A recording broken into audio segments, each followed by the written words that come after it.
¿Ya? Buenas tardes, gracias por conectarse. Vamos a esperar un momentito para que se conecten algunas personas más.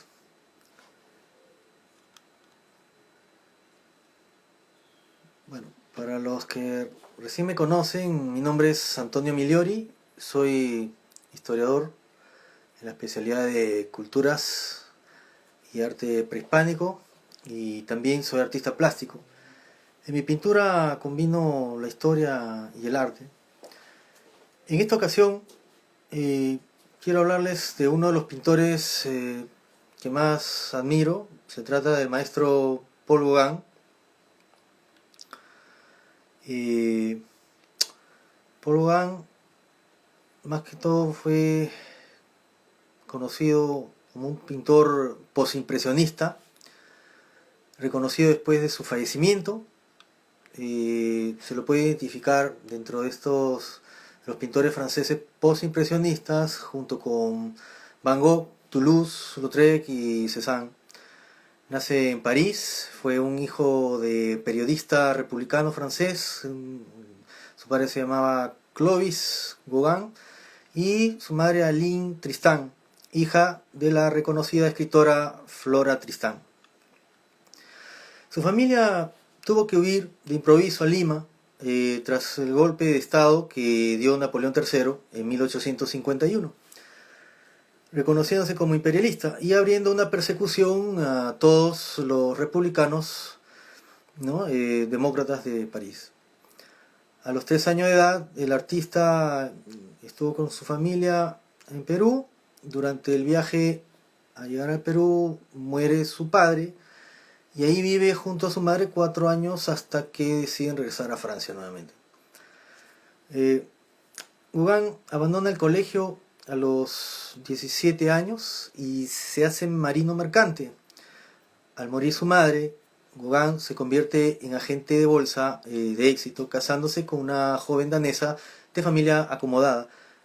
Tuvieron 5 hijos, llevaron una confortable vida burguesa hasta ese momento. Hacía poco que se había casado cuando decide convertirse en pintor aficionado. Conoce al pintor Camille Pissarro y en 1879 lo lleva a exponer con los impresionistas, participando después en las 4 últimas exposiciones del grupo. Coleccionó cuadros de Manet, Monet, Renoir y Degas. Sus pintores favoritos eran Cézanne y Pissarro, de quienes sus primeras obras presentan claras influencias, ¿no?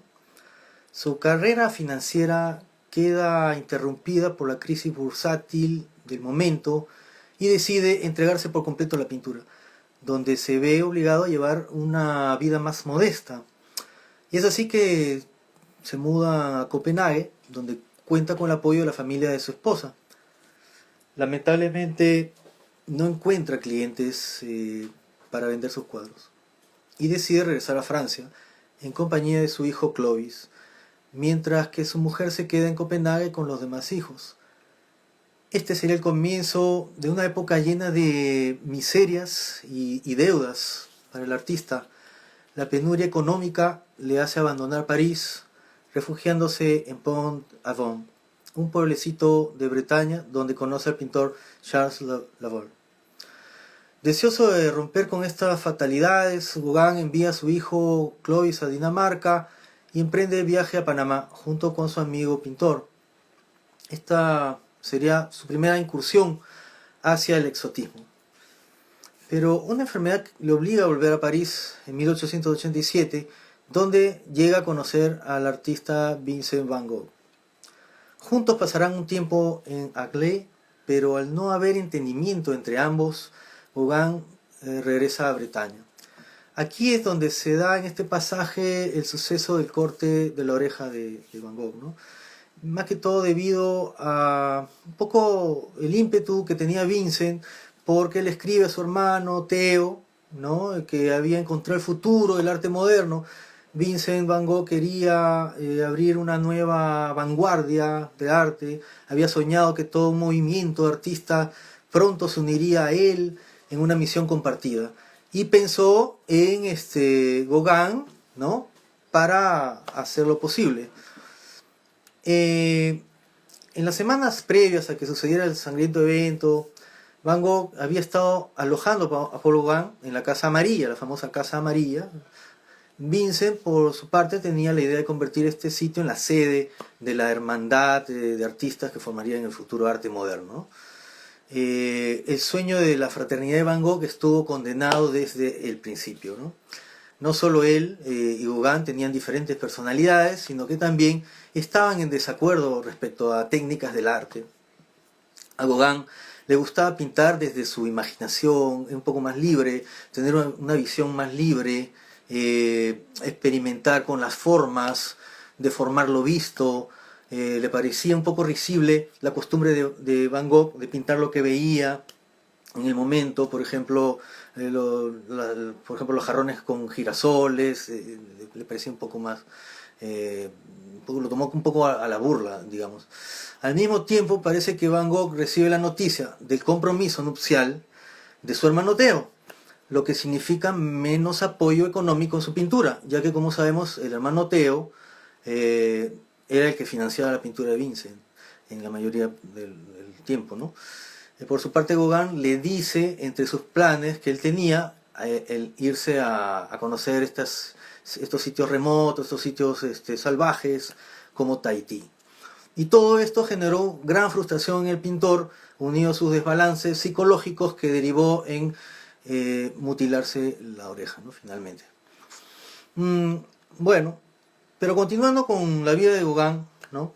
Se sabe que contacta con Émile Bernard, un pintor influyente, post-impresionista también, quien le adentra en el sintetismo, que lo supone un cambio radical con respecto al impresionismo. Le hace partícipe del uso del color, apostando por las áreas planas, sin matizar y remarcando los contornos. Lo que hay que pintar es la idea que elabora el pintor después de su experiencia, quitando lo superfluo y reteniendo la esencia. Así se consigue la síntesis de forma y color. Por ejemplo, vemos una primera propuesta de lo que acabamos de decir en la visión después del sermón de Gauguin. Aquí lo tenemos, ustedes lo pueden apreciar, ¿no? Esto fue pintado en 1888 y se ve un trazo de los objetos y los personajes que son aislados entre sí. Utiliza colores vivos, nada realistas, simplifica los volúmenes y suprime las sombras y las gradaciones de color para crear una atmósfera ilusoria, ¿no? Ahí después se ve un grupo de mujeres tras escuchar el sermón y se les aparece Jacob y el ángel, ¿no? Que están en la parte de arriba, ¿no? Superior. Luego también tenemos otra propuesta parecida a lo que acabamos de ver, que es en la obra conocida como El Cristo Amarillo. El Cristo Amarillo de 1889.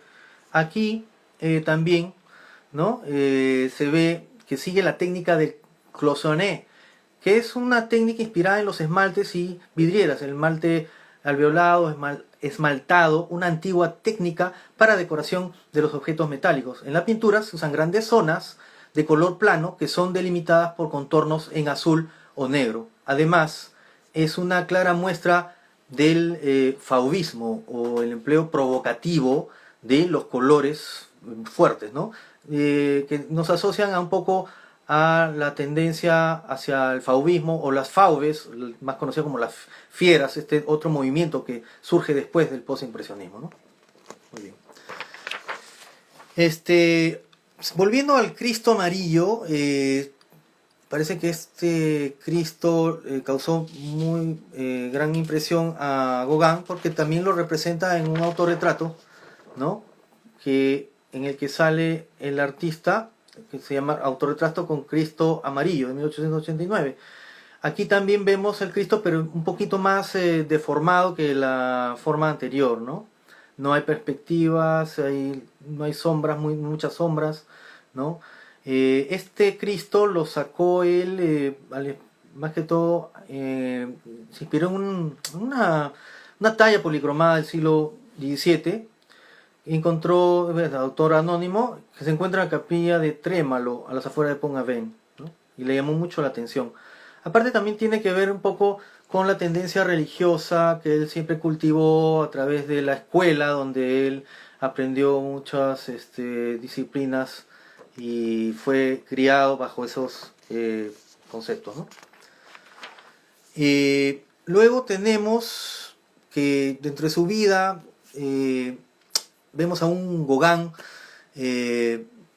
preocupado por su situación económica, sin dinero, que después de vender su colección de pinturas que había adquirido de maestros impresionistas y cada vez más forzado por la necesidad de ganarse la vida, decide en 1891 irse a Tahití, ¿no? Él llega a decir lo siguiente: solo quiero crear un arte sencillo. Para ello necesito empaparme de una naturaleza virgen, no ver nada más que salvajes, ¿no? El resto de su vida, como les digo, la pasa en Tahití y en las Islas Marquesas, a excepción de una visita que realiza a Francia. Él trata de evadir de la sociedad de su época para encontrar en un entorno y vivir entre gente que no estaba corrompida por el progreso. Las condiciones de autenticidad, de ingenuidad primitiva en la que puede florecer su pintura. Gauguin se aleja de la cultura occidente y procura integrarse en la vida local, se familiariza con los indígenas, incluso toma como compañera a una de ellas, se habituó a las costumbres, se esforzó por comprender su religión. En el plano artístico se basa en los elementos del folclore de la isla, ¿no? Y se enriquece en su paleta con los colores puros y cálidos, creando un vocabulario personal y un estilo lleno de simbolismo.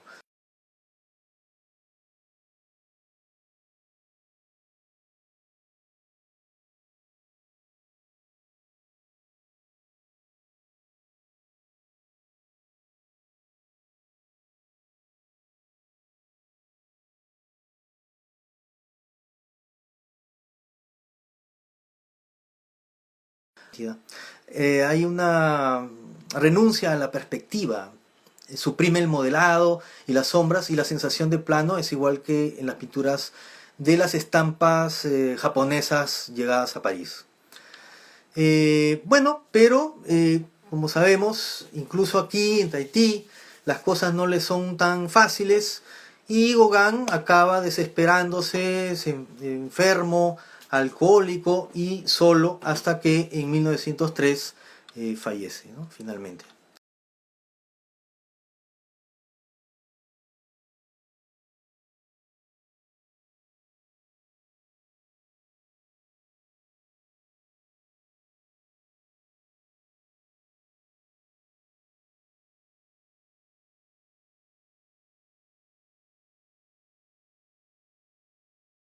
El tipo femenino distinto al de las mujeres europeas, que reflejó en numerosos de sus cuadros, en la mayoría de los cuadros, ¿no?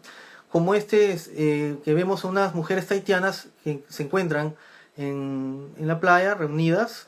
Una de las mujeres que queda a la izquierda del cuadro viste a la manera tradicional, con ornamentos esquemáticos y planos, y recuerda las estampas japonesas, como decíamos.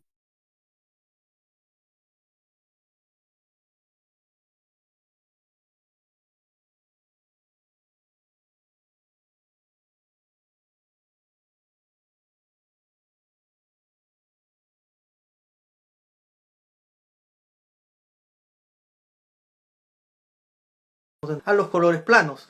Destaca la monumentalidad del cuerpo humano, así como la perspectiva forzada que deforman los cuerpos. La composición es muy simple, rechaza la perspectiva y crea un fondo cerrado en el que sobresalen formas planas y líneas definidas. En este cuadro, aparte de renunciar a la perspectiva, renuncia también a una composición convencional. Suprime el modelado y las sombras, como dijimos. Las franjas que representan el mar no son más que bandas superpuestas y todo da la sensación de plano, como las estampas japonesas, ¿no? Y finalmente la obra cumbre, digamos, del maestro Gauguin, que es conocida con el título de dónde venimos, quiénes somos y a dónde vamos, de 1897. Es un óleo sobre lienzo, ¿no? Es una obra pintada, al parecer, inmediatamente antes de un intento de suicidio. Una botella de láudano, que era un extracto de opio, preparado farmacéuticamente, compuesta de opio, azafrán, vino blanco y otras sustancias que se utilizaba como analgésico para diversos dolores, fue encontrado al lado de su cadáver y hace pensar que murió de sobredosis, ¿no? Pero no está todavía claro esto, ¿no? El mismo Gauguin afirma que tras pintar de dónde venimos, quiénes somos, de a dónde vamos, había intentado suicidarse. Sea esto cierto o no, lo cierto es que meses antes de pintar su obra maestra, las cosas se torcieron de tal manera que todo hacía presagiar un trágico final. A modo de explicar un poco esta obra, ¿no?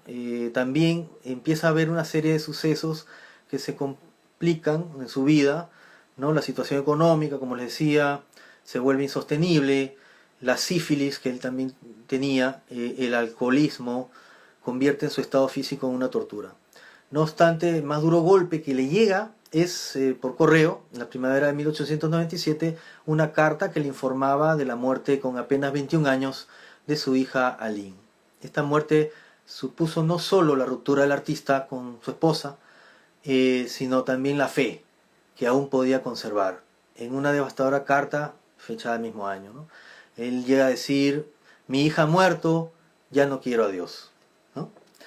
En este estado mental se da prácticamente la tarea de pintar este testamento artístico, la obra que reúne en sí misma todas las demás obras del artista. ¿Quiénes somos? ¿De dónde venimos? ¿Y a dónde vamos?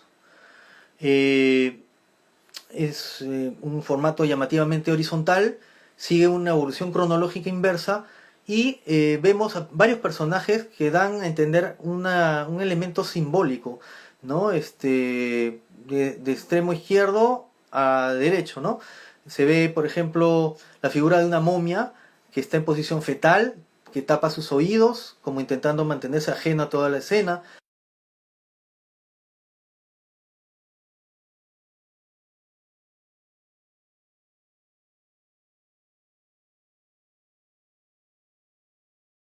Simboliza la tentación y la caída del hombre, estructurando el cuadro en un sentido cronológico inverso. Gauguin parece señalar lo primitivo, lo inocente, como único camino a seguir por el artista. Como conclusiones, podemos decir que el maestro asentó las bases del arte moderno, nunca fue apreciado en su vida, una vez muerto fue considerado un clásico intocable y sus pinturas son hoy las más caras de la historia. Buscó siempre una pureza emocional de sus temas, predicando la armonía entre el hombre y la naturaleza. También le fascinó la intrusión de lo sobrenatural a la vida diaria, el folclore, el arte popular, tanto bretón, ¿no?, como polinesio, la religión desde un punto de vista místico y la búsqueda del paraíso que quizás nunca encontró. Poco después de su muerte, su figura sería reivindicada por los dos grandes artistas modernos, Matisse, que quedó embrujado por su uso del libre y expresivo color, y Picasso, que se enamoró de la vida y obra del artista y copió su primitivismo para la famosa obra La señorita de Avignon. Las demás vanguardias, con el expresionismo a la cabeza, lo consideran al maestro Gauguin como un gurú del arte.